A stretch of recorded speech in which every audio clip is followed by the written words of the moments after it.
Sinasabi ko na sa'yo matagal na. Hindi nga pwede maging tayo. Alam mo naman yung sitwasyon natin, di ba?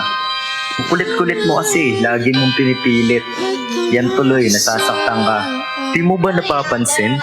Palagi na lang ako nagkakaganto dahil sa'yo, di ba? Ikaw bahala. Basta wag mo akong sisisihin dyan sa mga pinaggagawa mo. Ha? Naintindihan mo?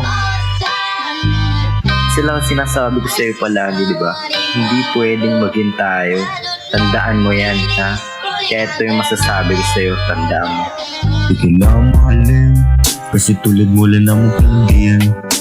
Yoko na alagain, malis ka na saan, sige ingat.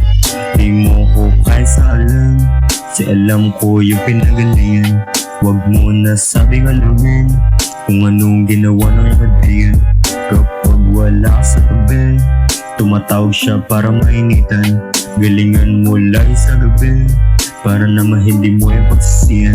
Ikaw yung babae magaling, pero hindi ka na dapat pangarisan. Alam kong lahat kayo sa dulo ay lilisan. Iwan mo lang din ako na mabilisan. Di mo lang alam na madalas nangyari sa akin ganitong bagay. Hintayin mo lamang siguro yung palabas. Alam ko matagal ka pa na mga angali. Alam ko sa ating dalawa ikaw ang malakas. Kasi sa ganitong matagal ka na nasanay. Pagiging seryoso hindi sa'yo bagay. Alam ko mahirap kang kuwain, pero kaya kang makain sa ilang mga tagay. Hindi akong bayaran kahit kadalasang malaman ng mga mayabang gustong bagasahan. Yung katawan gusto lamang nila malasahan.